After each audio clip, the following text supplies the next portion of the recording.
What's going on, wrestling fans? Welcome into another edition of Near Falls with D Hall, a wrestling podcast.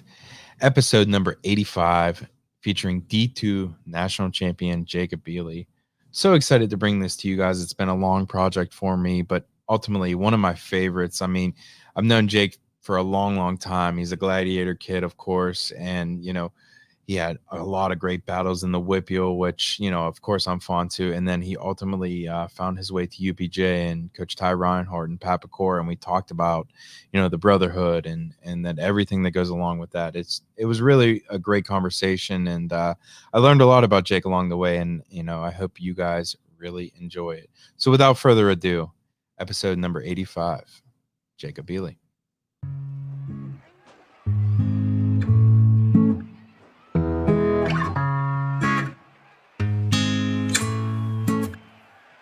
Welcome to Near Falls with D. Hall. He's talking on bars and how they win it all. Yeah, it's just Near Falls with D. Hall. The final takedown, the glory or the fall. So loosen up, step on in, wrestle with the need to win. We're talking Near Falls with D. Hall. Ready or not, he's here to brawl.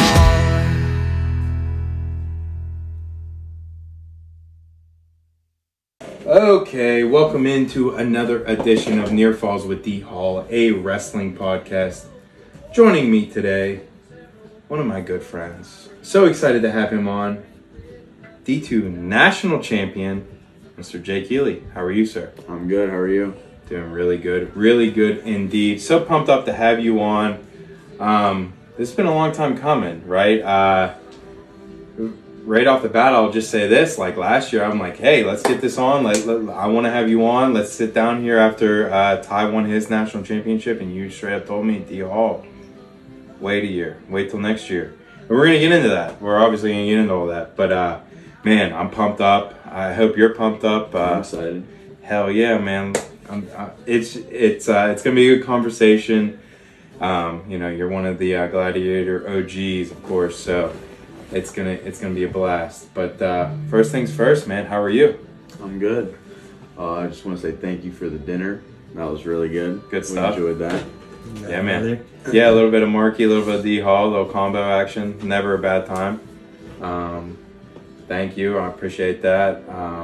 Second thing, I'll just say this. Let's just kind of start it off. You're a Hopewell boy, right? You're a Whippeal boy. I love Whippeal boys and obviously Gladiator boys, but you grew up right down the street from me, and you're one of the few Beaver County state champions. We're going to get into all that as I kind of preview as we talk here. But talk about what it was like to kind of grow up in a little small town of Hopewell Township.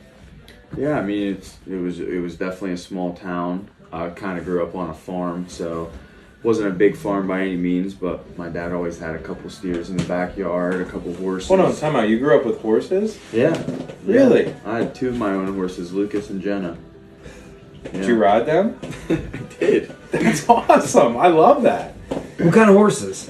The one was a paint, and the other one, I think it was also a paint. The one was a miniature pony, so that was when I started. Like little Sebastian? What? Like little, Yeah. the little, like baby, like You're talking about Parks and Rec. Parks and Rec. Parks Yeah, and like Rec, little Sebastian. It was You're a really little bit small. younger. All right. So small. Yeah, I know. So you had So a that's what you miniature learned on. pony and a horse. Yes, Lucas and Jenna. Steve, my man. That's impressive. I love that. So you grew up with animals. You grew up in Hopewell. Where'd you get into wrestling? So we were actually driving back from school or something. I don't remember what we were driving back from, but we actually passed the Hopewell exit, and there was one of those flyers on the side of the road. What are those called? Not a billboard, but it's one of those like things a you put on the flyer. ground that just said Hopewell Youth Wrestling, come on out, and had the times, practices where you sign up. And my dad just pointed to it, and then we went the next day, and then I've just been in the wrestling room ever since. So, when did you start? Like 6, 7, 8 years old? Second grade, so however old I was there. That's 7 or 8. You're right. when I started. Okay. Were you, when you first started, like, I know it's tough to remember back, but like, do you remember kind of like, this is easy for me, I like this stuff, or like, shit's kind of hard. I'm getting my ass beat. I mean, I had some really good practice partners that had already been in it for a year. So that was like Jake Longerman. I was gonna bring him up. I remember Jake Longerman. Tommy Geary, which I didn't really wrestle a lot with him right when I first started, but Jake Longerman had been in it a year or two, and he would beat me up a lot. Jake Longerman was nice back then. Yeah, he was really good. Yeah. So that was, I mean, I definitely took butt kicking from him. Yeah. But other than that, I mean, I remember just being pretty mediocre. I wasn't super athletic by any means whenever I first started out. So I remember whenever coaches would yell like karaoke and stuff like that, I couldn't figure out the footwork, but it slowly came to me and I ended up figuring it out. Love that. All right. So when did you kind of figure out, like, I don't know, like, we're going to talk about gladiators a bunch tonight, but when did you kind of figure out, like, hey, man, this might be my sport, like, I'm pretty good at this kind of stuff? So honestly, I probably didn't come to that realization until like sophomore year in high school, like where I really thought Hold on, I'm gonna have this. Why does all the kids and everyone think that like they suck until they get into high school? Like, dude, I remember watching you. You were so good when you were in junior high and in the early. Like, you were really good, bud. I didn't think I was really bad by any means, but it was never. I guess what I'm saying is I never was like, okay, I could probably go a little bit far with this until sophomore year. And then that's whenever my whole life changed and I was like, all right, this is what I'm going to do. This is what I'm going to train for. And that's when everything stops. So the horseback riding, I played soccer. I did a bunch of that stuff and I really put a stop to that stuff and started focusing on wrestling. Gotcha. Okay. I can't get over the horseback riding, I'll be honest with you. I love that. I really do. So you found it, you said sophomore-ish year around then. When did you start at Gladiators? And I mean, Justin's beatings didn't take to you. So that's Justin. I started Gladiators probably 3rd or 4th grade. It was around my 2nd or 3rd year, I feel like. That's when we were still in the West Allegheny building. And I don't think all of us, and I'm not trying to talk crazy, but I don't think we realized how good we were. Yeah. Because we were all just in that room, Coach Justin's yelling at you, and we're all wrestling with each other every day. Right. We just think we're just as good as the guy we're wrestling with. Bunch of wah-wah kids, right? Yeah, exactly. And we didn't realize, like, all right, my practice partners are really, really good. Until we started going to Virginia Beach and all those tournaments and started winning some of those, then I think that's when we realized. So talk to me about the early days of Gladiators. Like, Shiloh, get up here and lay down. No, you turn around. Come on. There you go. Lay down. You're going to make me edit this out. Thank you. Yeah. First one already. I'm 6 minutes in. Sorry, the music cut out. Thank you, buddy. There you go. Put it back on. Or did the radio die? No, something crazy. All right. You're fine. Go back in. All right, so talking about Gladiators, when did you kind of like really get involved, and when did you realize like this is something a little bit more special than, like, you talked about Virginia Beach? Is that kind of like when you realize like this is real deal? Yeah. So I remember the first year we went down there. I forget how old I was, but we all got it put on us like pretty hard. I don't know. I don't think we won a duel. There was guys that won individual matches, but we were not winning anything at all. And then as the years went on, second year we got a little bit better, and that's where the consistency comes in, right? So when we started off, we weren't anything crazy by any means, but I mean, Coach Justin in your corner, Coach Rocky, Coach Denny, I mean, those coaches were pretty hardcore, and you have that every day. You have no choice but to get better, and that's where the consistency comes in. Like I was saying, there wasn't a year where we did worse than the year before. So every year we just kept building blocks, and then I think our last year we ended up taking top 8, which was super impressive for us. We're just a club team. We have no recruits on the team. Everyone's from right around here. And that's the thing about Virginia Beach, right? Like, that's the they get kids from all over the place. They like the Kong and then the Shot and that they get kids from everywhere. Yeah. What was that your sophomore year that I think happened? that was my junior year. We took top 8. Okay. Yeah. But yeah, you have those teams that they don't practice with each other every day. They don't even practice with each other every month. But we were in there 4 or 5 days a week practicing with each other, and then to put a team together where everyone's 30 minutes away and go down there and perform like we did was just super impressive, I thought. Love that. Talk about the opening of the building.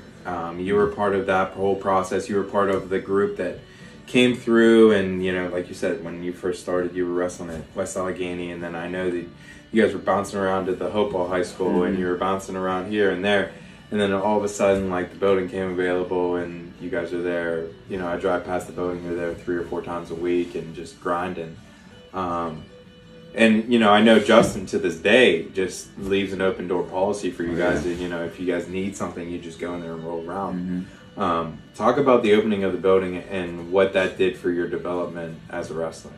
Yeah, we were definitely bouncing around a bunch. I know we were in Hopewell, we were at the West Allegheny building, we stopped down in Steubenville. Yeah, that was the other one I forgot about. Yeah. That room got really hot, but we ended up. I was so young, I don't remember what happened, but I know Frank Bonero was a big part in that. Right. He ended up getting a building or something, and next thing you know, we were all helping out, like me, Alec, Garrett, Ty McGeary, Jordan and Ty, Rocky and Ty, and then all of our dads. Frankie's up there. We're all up there moving the new mats in. And I don't think any of us realized how fortunate we were to have just all of our dads are just, we don't realize they go to work all day, and then after work they're coming to do all this stuff, and they're putting this building together. Their dad's running practice, and we're just along for the ride. We don't take time to think about it. But looking back, I'm so grateful for that, and we were so fortunate. And the next thing you know, the building's up and running. Good stuff, man. That's a good one. Clip it, baby. I love that one. All right. Okay, so talk about that moment that you committed. You stopped all the other extracurricular stuff. And you're like, this is my sport. I need to get after it. Talk about what that detail for detail. Give me that moment and what happened in that moment where you committed. Yeah. So my sophomore year, I came into sections with a pretty good record. I mean, our schedule definitely wasn't anything crazy by any means, but I came into sections with a good record, ended up moving on to Whippeals, and I remember thinking I should definitely make it this year. And the state, right? Yes. So I lost I don't remember who I lost to first. Dropped down, wrestled a couple, and then I'm not going to say any names, but I lost to someone that I definitely thought I shouldn't have lost to before. Find it, Marky. No, I'm not going to throw him under the bus. No, but I mean, he was good. We'll talk about it after the fact. I thought that I should. Listen, that dude that you shouldn't have lost to, he's listening to this podcast, and it's like, he's wearing that as a notch on his belt. Like, I beat a national champ, baby. That's what I'm talking about. The big Mark, reason, you'll find it though, guaranteed. His name is Mason Franks. That's his name. Oh, he's not bad. Yeah. From Connersville, right? He's not bad at all. No, but you know what's worse? He pinned you. He did. And what's even worse, Mark, you had to Take the knife in. Dude, I've been pinned more than anyone, so like, it's all right. Me too. What makes it worse is I beat him 2 weeks before that. I think I majored him. Oh, shit. And then I don't know what. Then after I lost that, he ended up going on and making it to states. Oh, that's right, because you guys were in AAA at that time, right? Yeah, and I remember thinking, like, that should be me. Thinking that in my head. And what do I have to change to make that happen? And that was just dedicating more of my time to wrestling. So, I remember, was it that summer that you? Yeah, it was right after that tournament. I remember I was so in the dumps for a couple weeks, and then I was like, I'm not staying in the dumps anymore. I'm just going to change and just do more than I was doing. Okay.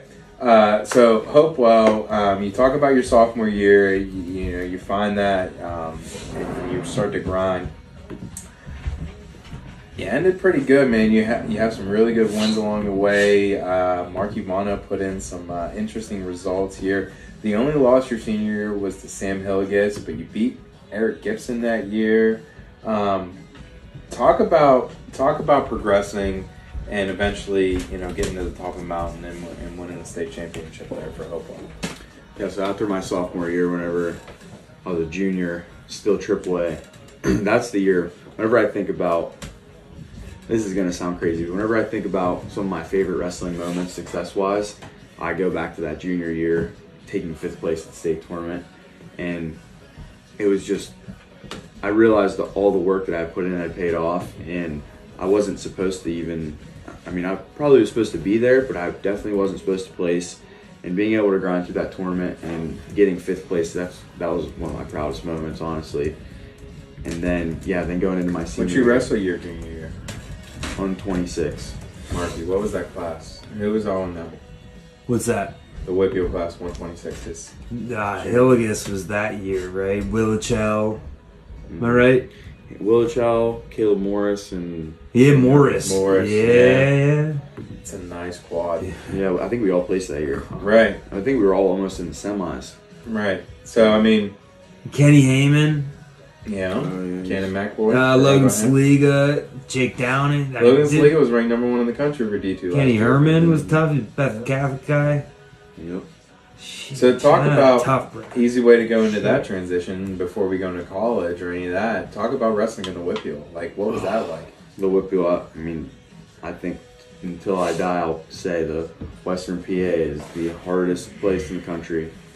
That's the hardest everywhere. The wrestling is so top notch, and I'm not saying the best guys in the Whitfield are going to beat the best guys everywhere, but the depth in the Whitfield, that's where you take the guy that's maybe 6th place in the Whitfield, he could go anywhere else and do fine. I mean, the Whitfield is just top notch. I mean, I don't disagree. Preach. Yeah, 100%. Like, there's no brainer there. I mean, I agree. Just talking about, even like back in the day, it was 3. Like, and we're going to talk to your coach here in a little bit, Coach Reinhardt. And back in his day, in my day, and Marky's day, it was 3 out of the AAA, dude. That's like, crazy. it was just like, that's crazy. Good luck. You better feel good that day, or you ain't going nowhere. You know what I mean? Like, it was no joke. Never went anywhere. Yeah, I mean, hey, it's no joke, right? Okay, so talk about senior year. You ain't gotta do all that, but talk about senior year. You finally go out, get it done. You get a state championship. Now, like you said, you're more proud of maybe your junior year, but you can only wrestle who's in front of you, and you get the job done, right? Exactly, So talk about that. So yeah, that's something that I thought about for a while. I mean, obviously I was ecstatic after winning a state title, but it was always in the back of my head, not dissing on AA by any means, but in my opinion, AAA is way harder. At that time it was. Now AA. Yeah, now AA is. Now AA is wow. Again, the depth thing. AAA is depth. Right. It's just Yeah, 100%. insane. But I remember thinking about that, like, it was AA. Could I have done that AAA? And who knows? I mean, who knows? But yeah, you can only wrestle who's in front of you. Mm-hmm. And to set that goal and complete it no matter where it was at, that was super important to me. And then it was nice because the consistency comes back into it. Like, all right, I got 5th last year. I need to place higher than that. I need to win. I need to keep going up. Yeah. So how'd you keep that fire? Like, did you go into that off season like, all right, I got to stick around Gladiators, grind. Yeah, definitely. And I was in Gladiators every day that it was open. Mm-hmm. I mean, there was very few practices that I missed in the summer, and that's for all the guys. I mean, everyone put the work in. And then after that junior year, I almost fell into the trap of, all right, I got 5th place. I can just keep doing what I'm doing. Luckily, I had guys like Justin, Coach Rocky, Coach Denny in my ear. It doesn't matter now. Like, that was last year. It's over with. You got to do even more this year. Mm-hmm. And then luckily I had them, or else I might have fallen into that trap. Yeah, so that's interesting, man. I mean, that's like, you see that, but you don't actually hear people talk about that common thing, and you see that in college. And how'd you get over that hump? You said that you had those guys, but like, man, you got to have a mentality of like, it doesn't matter, right? Like, how'd you get over that mentality? Yeah, I mean, I would say I did it myself, but I definitely didn't. I mean, it was those 3 coaches I just named, plus, I mean, my parents were always great. Like, yeah, thank you to them. And then it was my practice partners as well. Yeah, like I mentioned before, all the OG guys, right? Ty McGeary, Rocky, Frankie, all those guys, and it's almost like even when you're down a day, you look over across the room, you see Ty McGeary and and Alec Cook trying to rip each other's faces off. And you're like, all right, I'm gonna keep going to then. And then I'm sure there were days where they were in the same boat that I was, and they look across there and they see Jordan Waters and Frankie just going at it. There's blood everywhere, and Justin's screaming, and that's where the mentality came from. I think. No doubt. All right. Do you know where you rank now that obviously all said and done? Do you know where you rank in all times win history for Hopewell? I think I'm second. Marky? Hydra. Yeah, Matt Hadinsky. I was gonna say Matt Hadinsky got 138, but outside of him, I was gonna say it has to be him. Tyler, and Hydra, right? Was pretty freaking good. Tyler was good, but did Tyler wrestle 4 years? His name Haynes was pretty good. What's his name? Craig was pretty good. Yeah. Tim Ellison. Yeah, I mean, you guys have some studs, but no one that I could find outside of Matt Hadinsky and you. That's what I figured. Second. So you do know, though. I think that's it. I'm not sure. I might be like third or fourth. Here it is, Hopewell. Put him up on a board somewhere. Yeah. I think you're right. Need it. Need it. All right. Next thing I have before we get into college. Literally, when you guys got here tonight, I texted Justin earlier this morning, and I'm like, hey, I'm having Jake Ealy over tonight. We're doing an interview. He's like, you motherfucker, you should have texted me yesterday so I had time to prepare. But the first thing he said was he vividly remembers when you sent him the picture of the gladiator tattoo. He tells the story that he was just going through a horrible day, just a bunch of shit going on, and he was just ready to just give in, and you sent him the tattoo, and he was like, all was good in my world, you know what I mean? And so talk about why you decided to get that, and I don't think you realize, or maybe you do realize, but man, I got one right here, bro. I got one, like Aaron McKinney's got one, and we're 10 years older than you, buddy, but you inspired us to get one, and there's a whole bunch of other guys that got one. Mm-hmm. Talk about that thought process. Yeah, so I was at UPJ already, and I was hanging out with Connor Craig and Tyler Warner a lot, and Brennan Howard a little bit. He was doing them too, but they bought a tattoo gun, and I've wanted a tattoo for a couple years, and I wanted it to be something that really meant a lot to me. And I remember thinking, all right, Gladiators has to be that. I mean, that's something that means more to me than anything else right now. Yeah. I'm gonna have to get a Gladiator tattoo, and I took a couple days really looking for a nice outline, and I found that one, and I decided to get it. And I remember sending it to Coach Justin, and I think he called me on the phone, and he was, I didn't expect him to be that excited. I was just sending it to him because I got a Gladiator tattoo, and he was just overjoyed. And the next thing you know, like you said, a bunch of guys started getting it. We all have the same outline, and it just shows the brotherhood that's behind Gladiators and all that kind of stuff. From one brotherhood to another, why did you decide to go to UPJ, man? I know you were getting looks at D1. I know you were getting looks to go to these nice high-level programs, but you decided to go 2.5 hours away to UPJ. Talk about that process. Talk about why you decided to go there. All right, so this is my opinion, okay? This is just what I think. So, and I don't know if this might come from, it definitely comes from my dad's point of view, and I talked to Coach McCoy a lot during the recruiting process, but this is still what I believe, and this is my opinion. So, I was getting looks from some D1 schools, and in my eyes, those D1 schools that I was getting looks from, they weren't really somewhere that I wanted to go. I look at it as if you're not getting offered from a top 10 Big Ten school, top 10 any school, top 15, then I just don't think you should be going Division I. And I didn't have any.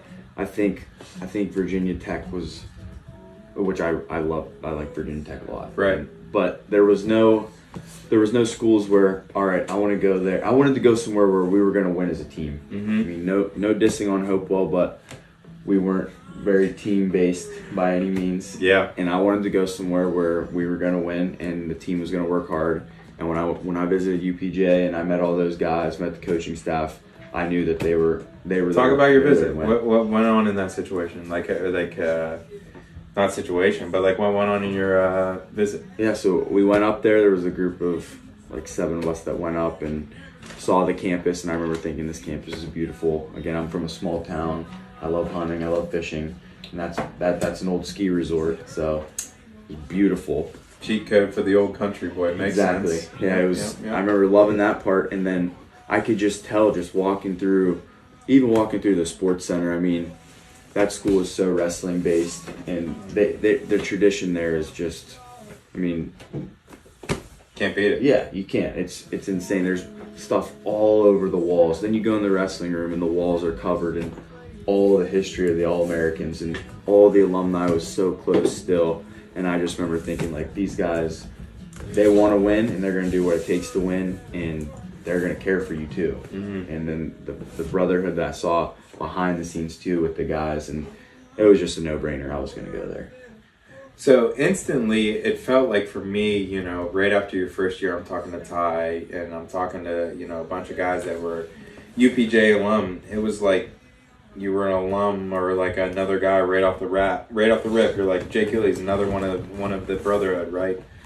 How did you invest so quickly, so early, and why did you find it so important to kind of just dive right in right off the rip? I mean, that's just how close it is there. I mean, everyone, you can't really explain it unless you're there, and it's just you go there and everyone's so friendly already, and it doesn't matter if they knew you before or not. They're gonna ask you to get a drill, and they're gonna ask you to come over and hang out. Everyone's just so close right off the bat, and it's because of Coach Pecora. I mean, he's been there for 48 years. I think this is his 48th year. It's impressive you know the number. Yeah, he's like my dad. So right. But he always talks about the family side of it, and how it doesn't matter no matter what, I'm not going to say there's not conflict there, because there's conflict everywhere. Buddy. Yeah. But if you have conflict there, you solve it right off the bat. It's your brother, and Coach Pecora is going to take you guys in a room, and you guys are going to get over it, and then after you leave that room, it's over. And it's just so family based. I mean, Coach Pecora talks about the alumni as, I mean, you have brothers, you have your uncles, you have your dads, and then you have your grandpa, which is Coach. Yeah. But I think that's why everyone's so close. I love that. We're gonna touch more on that in a minute. But let's dive back into your career, man. Right off the bat, you're a 4-time All-American, dude. I mean, you talked about when you started your whole recruiting process. You go in there and you see all those names on the wall. Did you expect to see your name up there 4 times? I wouldn't say I expected it, but I knew that I was capable of getting up there. I didn't know how many times, and I didn't try to think about that either. I was just kind of focused on one year after another, and yeah, I wouldn't say I expected it, but I knew I was capable of doing that. All right, so before we dive deeper into into your whole career, we got to talk about. Not that I love it because it sucks. I hate it in a way, but I'm fascinated by the whole COVID year. Like you guys were literally at the tournament, right? Like Yep. Talk about that. Yeah, so that was my true freshman year. I think we qualified 8 guys. We took 8 guys out there. We were preseason ranked first in the country. We took a loss to St. Cloud early on, and then by the national tournament, we were all definitely ready. And so we were right in that running. We could have got a team ring that year. Was that the year you guys had Warner and all those guys Our too? lineup was crazy. Yeah. It was Brennan, Warner, me, which I was the worst one on the team, honestly. 4-time AA, worst one on the team. I'm serious. It was 3 national champs on the team. Yeah, we were. Right. It was not insane. bad, Ryan. That's a pretty good score. It was crazy, but we got out there. We flew out. Tournament starts Friday. We did 2 workouts Thursday evening. We did the workout. We saw, like we were talking about this earlier. Yeah. We saw stuff starting to get canceled, and we were just no way that's going to be us. Not the national tournament, right? No, you can't cancel the national tournament. We're all on weight. We're all ready to go. It starts in less than 12 hours. We're fine. And then I remember Coach called our meeting that we have every night before a match or a tournament when we stay away. And we came in there, and he's like, I don't know how to tell you guys this, but it's canceled. And then did you expect that? Like you didn't? No, I mean, I don't even think I had time to think about it. I was just like, I had so much other stuff on my mind. I mean, I have to wrestle at the national tournament tomorrow. I have to get my weight down. So much going on, and no way that's going to happen. Zero. We just flew out here. There's no way. Right. And then it just happens. And then it's just gone. And no other option, right? I mean, no. And then we got on a plane the next morning, flew home, and yeah, that was it. All right. I mean, it's crazy, to kind of digest that. So how do you keep the belly? I mean, 4-time All-American. We're gonna dive into all of those, but how do you keep the fire in the belly? Like, I didn't wrestle last year, but I gotta keep on moving forward to make sure I need to be where I need to be. I think that's what kept the fire, honestly. Like, I was definitely ready to go, but at that time in my career, I definitely still had a lot of doubts. And I don't know. I mean, who knows how that would have played out, but I wasn't mentally there yet. I had 1 year under my belt at UPJ, and it helped a little bit at that time, but again, I can't look back and say I was 100% ready to go. I had my doubts. And then the next year, I think it was nice the coaching staff there. That was the wild COVID year, right? Yeah. Like, were you guys wrestling in pods and... Yeah, we had to wrestle. Yeah, we're going to talk Ty. That had to have been fucking crazy, buddy. That was the worst. Yeah. You should sit down. Talk about COVID year together. Come on, pop in. Come on, pop in. Real quick. I can talk. All right. I just can't help myself. Want to bring. I want to turn the camera. Bring another friendly face. Camera shot. He's been on the show this before. Is for him. So Yeah. Well, no, talk about that. They can hear you. Talk about. Yeah, but I mean, there was nothing we could do about it. Like the whole university was shut down, right? Like, the only people on campus were athletes, and then there was a point in time where they said, like, hey, you can only, like, work out in, like, groups of 4, like, as long as you live with those people, which, like, is unrealistic. And it's like, there's so they have to be like roommates. They have to be like this whole thing. Then they would, like, tell you, like, well, you can only go, you have to try and go down at separate times. And then, like, it was crazy, with, like, coaches and stuff too. It's like, well, you have to be around all of them.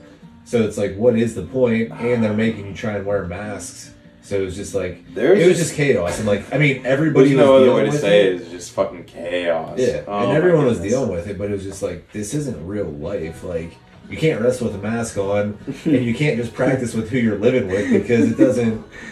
And, like, what is the end game? You don't know if there's going to be a season at the end of the year or not. Right. Like, and, like, luckily at the end of that year, we got, like, our president allowed us to wrestle, because Coach McCord talked to me. He was like, well, if these other schools are allowing them to go, then it has to be safe enough. 100%. But there was a handful of schools that didn't even get to compete. But it was weird, because some schools, I know, like Gannon and Mercyhurst, they were wrestling, like, spirit, like, throughout the year a little bit, where we didn't have a single match until regionals. Well, that's what we're looking at. I'm looking at the doc right now. Markey has him in as 5-4 that year. Yeah. In his first match, he had to wrestle Lucas Martin, who ends up winning the national tournament. That's his first match in an entire year. It was crazy. And, like, we're just like, first off, where did this kid come from? And second off, like, how was that his first match? Like, where some of these schools in regionals that year is like, you had to win it to go. And then there was, like, a couple, like, wild cards. That's right. That's right. Because McGeary didn't make it that year. He took, like, third or something, and he didn't make it. Yeah. So there was a couple wild cards where, like, they picked Jake to go, even though he got second, or whatever, because they just, like, figured, like, he should be there. And it was weird. There was, like, the 5 guys made it. The 5 champs made, or the 10 champs made it. And 5. And then there was, like, wild cards. 5 wild cards. It was a 15-man bracket. It was weird. So you could even got second. And not even made it. Well, what was weird was so if there's only 5 wild cards each region, it's not like every bracket's going to be the same amount of people when you get to nationals. So there was brackets where kids had made it and they were placing no matter what. Yeah, there was because there was brackets with like 12 kids in it, and there's brackets with like 17 kids in it. Yeah, so actually 157 that year, and then 174. Like, Brock Biddle was on our team. Yeah. He had qualified, and the spot that he was already in the bracket, he could have went 0-2 and still placed 8th, because he would have dropped down into a bye spot. And he was one it forward. was weird. Like, the spot that he was in, so, like, before the tournament, he was already an All-American. without even a single win. What a and mess, I think dude. the dude from Gannon at like 57 or I think it was the same exact way. It was so weird. Which I mean, in I that can't case even for us, comprehend it's like that. That had to have been the weirdest time for sports and especially wrestling. Like, how do you, like, we're a viral sickness and we're gonna wrestle each other, like, you know? Well, it was crazy because at nationals too, like, there's no fans, Yeah. so like there was like 4 seats next to each mat, and it was like your parents can come in and watch your match, and then they have to leave immediately. That's it. So like those were the only people, like no other family members. There's like you could pick 2 people to come watch your match. There's 2 coaches, and then 2 of your whoever fans you wanted, and then right after they had to leave, exit the whole building, and then whoever was on up next. It wasn't even real. It was Not even real. Mickey Mouse. It was ridiculous. Yeah, Mickey Mouse. We're not gonna get. Well, it's 2024. We're not gonna get into politicals, but that was Mickey Mouse. Yeah, seriously. All right, second sophomore year, you had a full season, 27-3, finished third. Hell of a year. Like, I remember talking to like people who were like, "This is the best I've ever seen Jake look. He's on one. Like, he's gonna win the national tournament this year." Now, obviously, you didn't get there. You finished third, but talk about that year. You had to find a different gear that year for sure. Yeah, I was talking about my junior year in high school earlier. That was my year in college. That was actually my junior year in college too. But yeah, that was a crazy year. I remember I was doing really well, and then I went to Midwest, and then I started having some of those doubts again. Talk about them before you get into it. Like the next part, talk about the Midwest Classic. Like that's the real deal tournament, D2, right? Yeah, that's arguably harder than nationals, and I went into that with a little bit of doubt, and I ended up dropping 2 matches there. I dropped one to the kid that ended up getting 5th, and the one that ended up winning. So both very good guys, but I ended up going the rest of the year pretty strong. Went to nationals. This one makes me sick still. I was in the quarterfinals of the national tournament. I'm up 4-1 with over a minute of riding time going into the third period. I give up like 5 cautions and tie the match up. I'm not even joking. I was on bottom too. I think I gave up 5 or 6 cautions. 5 cautions, buddy? How many? I gave up like 3 points in cautions. How did that happen? I don't know.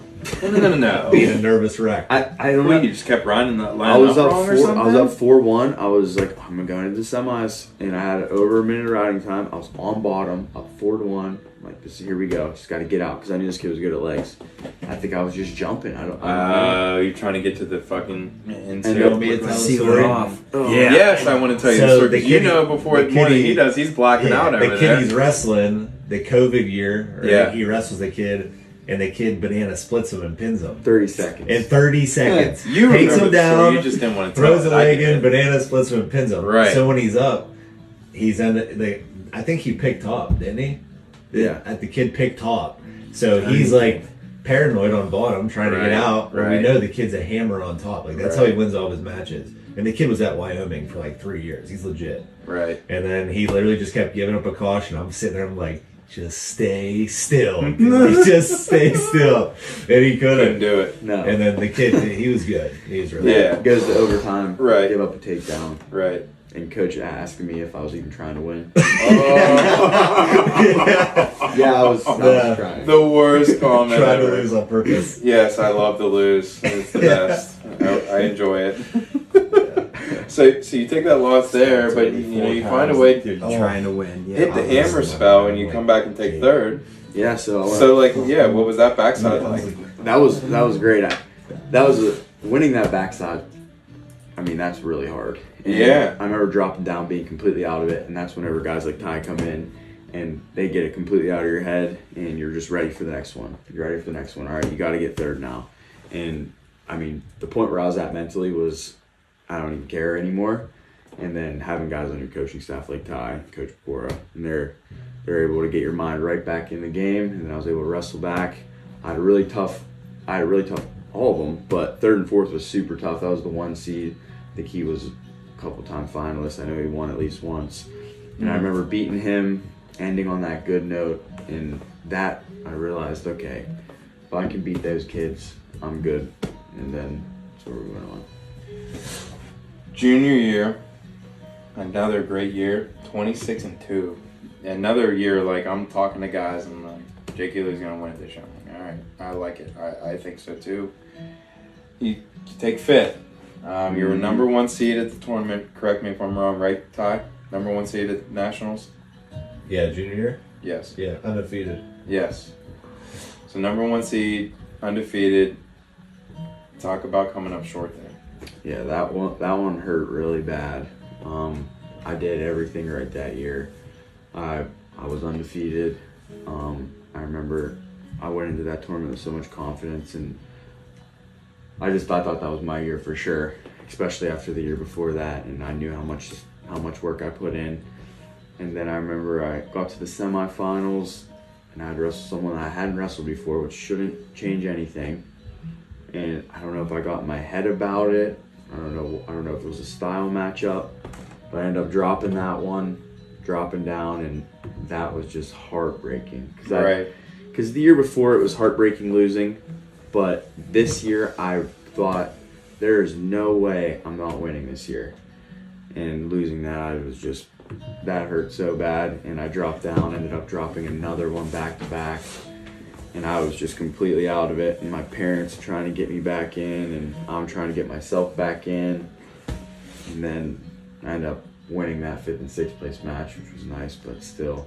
Yeah, I mean it's tough, right? When you have expectations and you think that you're expected to do these things, and you fall a little bit short. Let's just fast forward, man, and it's right into like the next conversation. You fall short that year. The next year, you open the season as you always do with West Lib, right? I mean, and it's no secret, you guys are familiar with West Lib. A bunch of Gladiator kids go there, and they're right down not right down the street, but in college terms, right down the street from you guys. And you wrestle a familiar guy, a guy that you grew up with, and.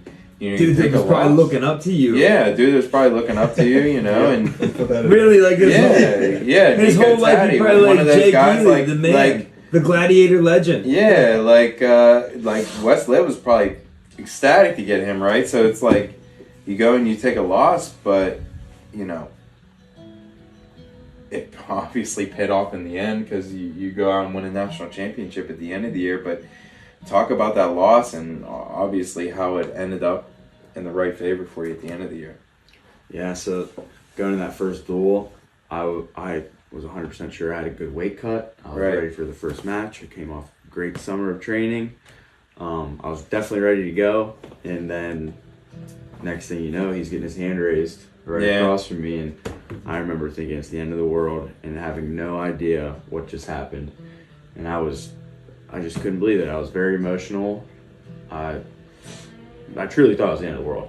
Yeah. And then guys, West Lib we wrestled West Lib, so obviously all the Gladiator families there.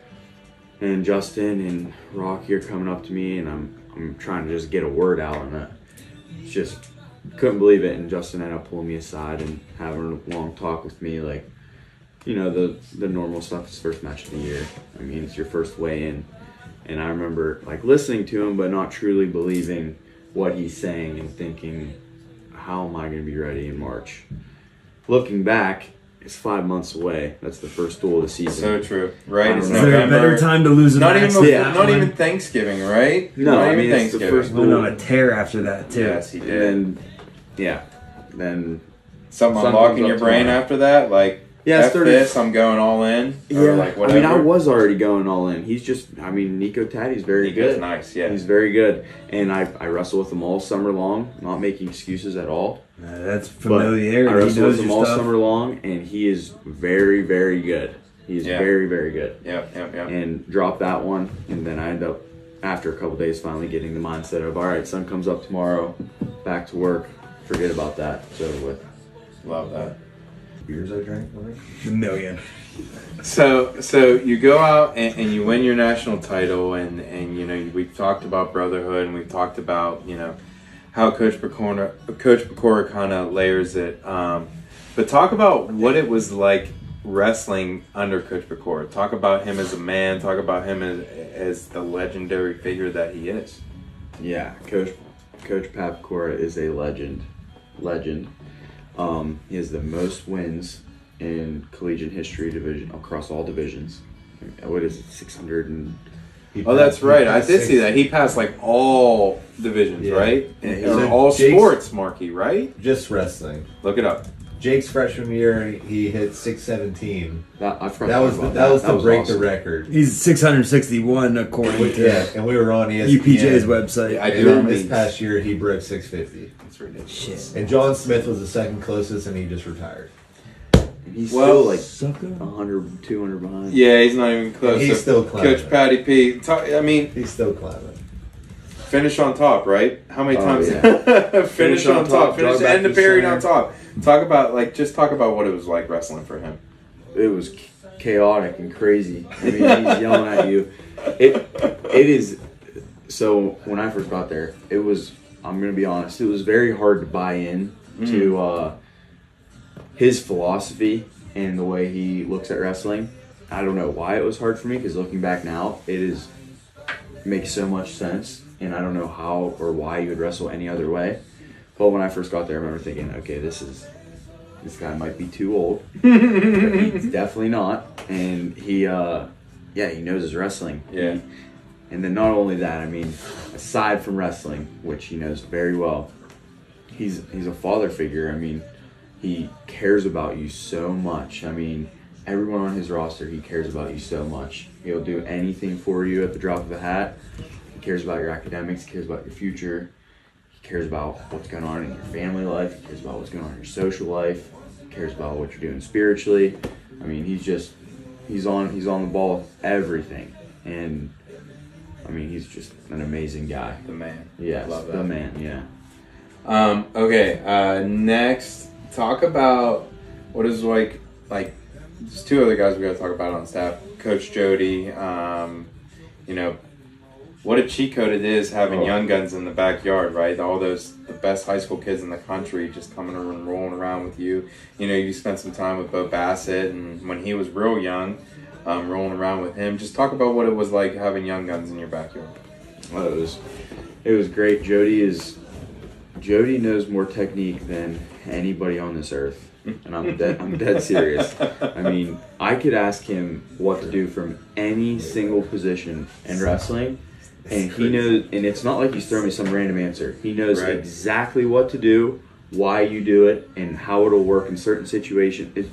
He loves wrestling, and he knows everything. And then, yeah, I mean, he built that new facility whenever I was in college. 6 full mats, 200 some bunks. Opens it up whenever you want. So we would go up there on weekends and stay for a weekend, and he would run us through practice. He comes to our practice every Monday, puts us through the craziest workout ever. But and then wrestling with Bo, I mean, that's just a fantastic young man. I mean, what he has done for the sport is incredible.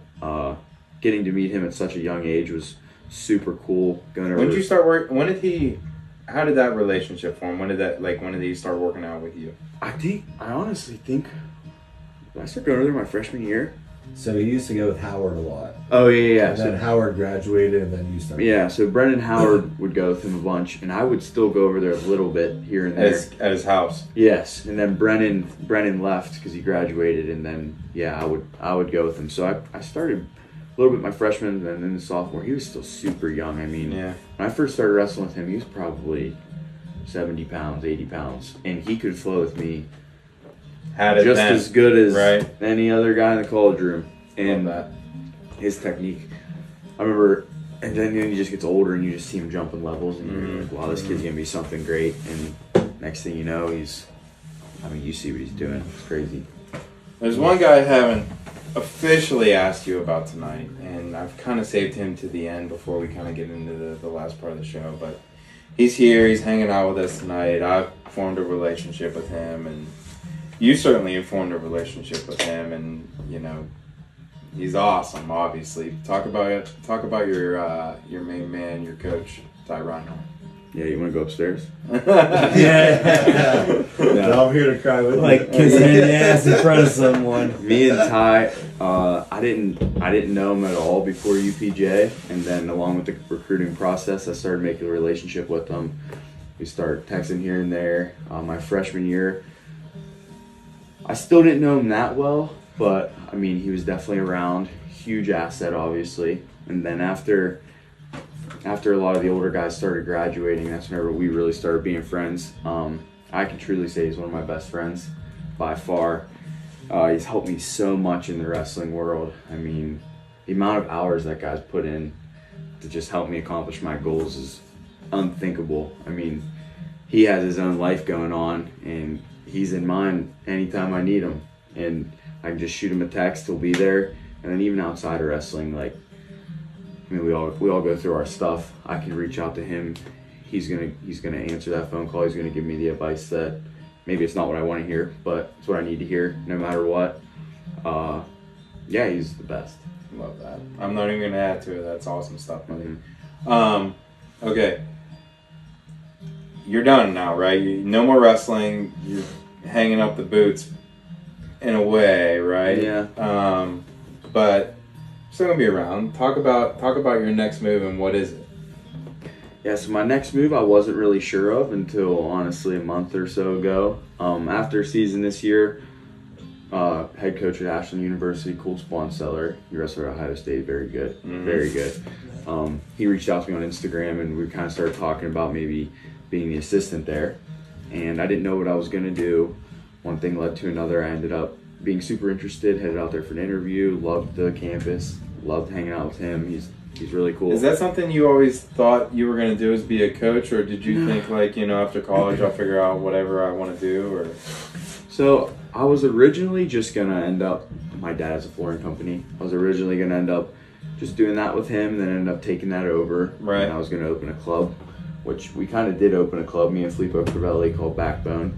But I was originally just going to do that in that club. And then this job kind of hit me in the face. And I remember I didn't know what I was going to do. And everyone around me was telling me, go try this. I mean, you obviously love it. And I think you're going to be good at it. You might as well go try it for a couple years. If it's not going your way, come back home and you have a great backup plan. And I didn't always think I was going to be a coach. I never really even thought about it too much. But as I started getting older, I mean, how awesome is it to coach wrestling every day? I mean, I've been not a bad gig. I've been in the sport my whole life. I even after season this year, whenever you start not thinking about working out every day, and then you start going crazy, there's no wrestling. So I'll get to go do this and see where it takes me. Love that. What a good mentality. What a good thought process, man, to just kind of go into it with an open mind. Let me think here. I don't believe I have anything else for you. We're going to run into our quickfire segment of the show. So give me like, one sentence, one word, one thought that goes into your mind. It could be 2 sentences, and then we'll move on to the next one. Okay. Favorite non-wrestling sport?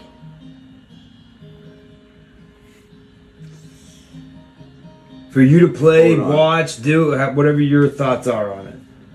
Horseback riding? No. Well, I like question. Poker. I like playing poker. Okay. Oh, I like that he said sport poker. Love Yeah. That counts. That guy hates cutting weight. Poker, soccer, whatever. Oh man, we need to get you up to camp. Who was your toughest practice partner in high school?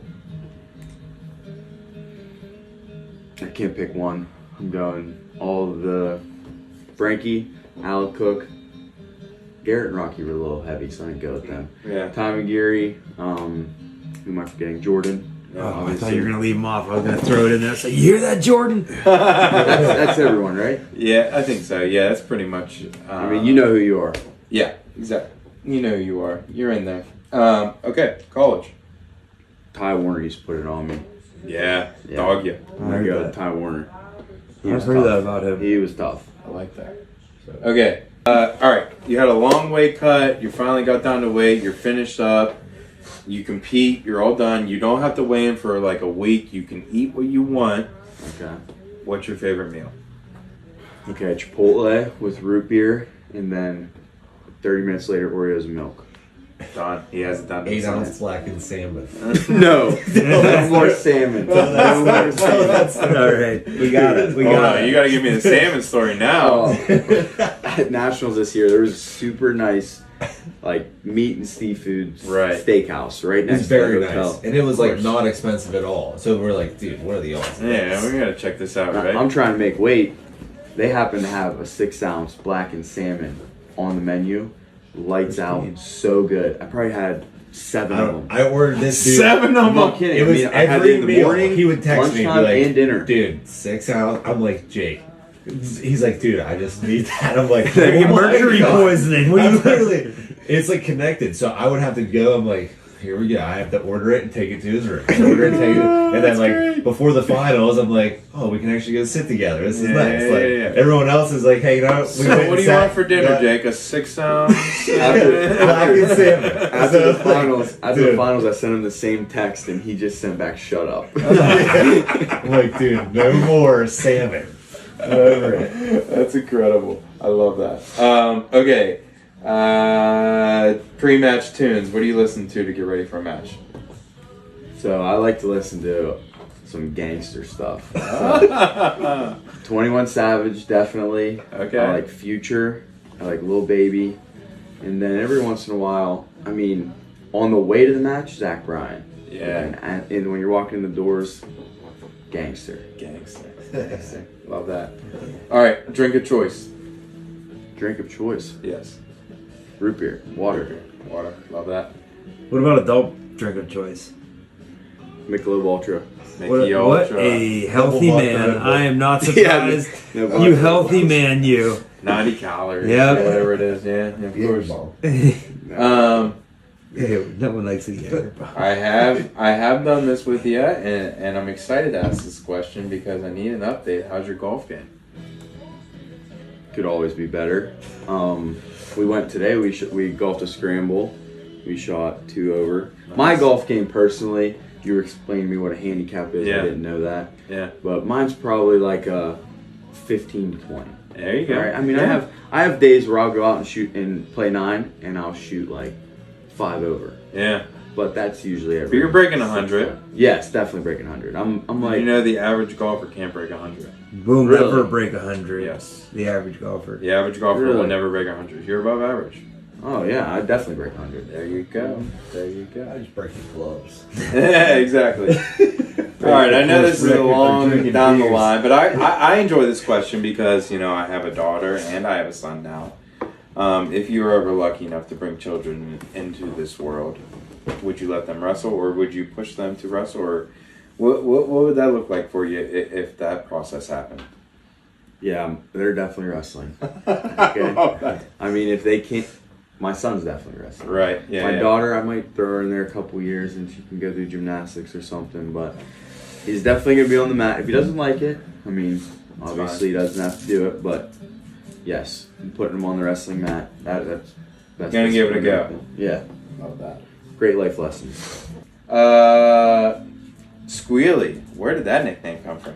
Yeah, people ask me that all the time. I have no idea. Justin, Denny, and Rocky just started calling me that one time. I don't know if it's Yeah, that's what I was like trying to get at because when I had you over, like when you first came over today, I'm like, I was looking back at all my old stuff with you, and I'm like, I have a picture of you and my brother. My brother can't be 15 or 14 years old, and you were 7 or 8. Yeah. And he said, my main man, Squealy. Yeah. And like even back then, so like it had to have been a long time. It started right off the bat. I just don't. Justin definitely knows. Rocky, Denny definitely. I'm sure knows. they do. That's I awesome. don't know what it came from though. Okay. Biggest heartbreaking loss. Or biggest heartbreak loss in the sport. Ooh. Definitely caution match. That was crazy. Oh. Yeah. Makes sense. Yeah, that makes sense. That or that. The one I lost at Whitfields in my sophomore year. Yeah. The Frank's kid. Mason Franks. Okay. Last question I have before my final question, because Marky's just highlighting this in the doc, and I'm like, I can't not ask this question. I was talking to Justin earlier today, and he said, Ask him about ending their bloodline speech at Virginia Beach.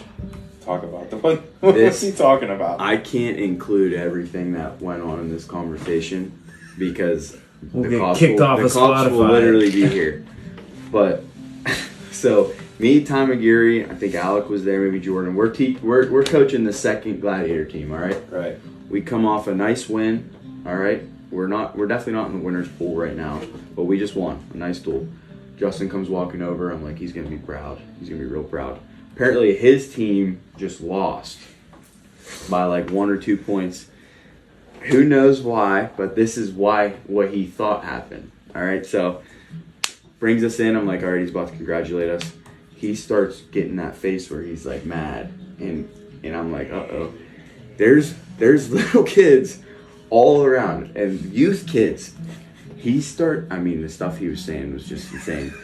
And he's like telling all these little kids they're all cowards. All their parents are cowards.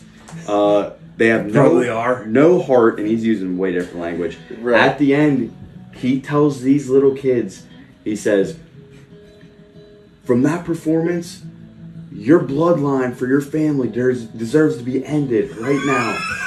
I look at Ty McGeary, I'm like, he's being dead serious. and then he's like, you guys better get your acts together for the next one, just walks away. And all these kids are now looking at us. I'm like, I don't know, like, good luck. Yeah. I don't know.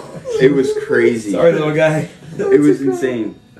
He lives in a different world than the rest of us. I love you, Justin, but damn it, dude. Different pace. Different world, dude. Oh, my goodness.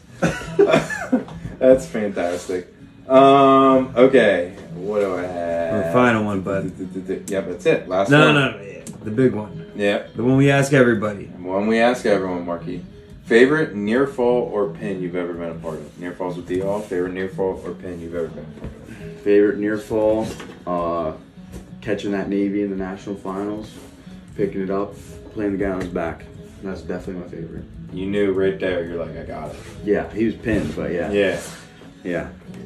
How can you not, right? Get a national title around your belt, you know, it's good stuff. Anything better than that. Mm-hmm. Marky, you have anything else from my main man before we leave him go? Squealy, you have anyone that you want to shout out or show a little recognition to, anything? Yeah, this is open mic for you at this point. So this is my second favorite near fall that I witnessed. So Frankie Frankie's my best friend. We're at Virginia Beach the one year. He gets headlocked twice in a row. Okay, he's down 10-0. I'm like, this match is over. Frankie dumps this kid to. This is a huge duel, by the way. Like, we have to win this one. Frankie dumps this kid to his back, pins him right at the end of the period. I just remember. After getting headlocked twice, he pins him. He was down 10-0. I'm pretty sure he got headlocked twice, and we just all started going nuts. That was my second favorite. That was awesome. Virginia Beach? Yeah, Virginia Beach one year. Here, Frankie. Yeah. We all remember you. Frankie B. Yep. Frankie B. I love him. Good stuff. Good stuff. Jake, thank you so much for coming over, hanging out with me, and just telling your story, man. And I had a good time, and you know, I can't wait to see what you do on the coaching scene. And you know, one of the Gladiator OGs, the tattoo legend. Appreciate you coming by and hanging out with me, brother. Yeah, thank you guys, both of you. It was awesome. Oh, man. Hey, when you start coaching some national champions, just make sure you you come on the show. All right, in D-Hall's basement. All right, brother. Thank you so much. Appreciate it. My man, Jake. Thank you. Yep.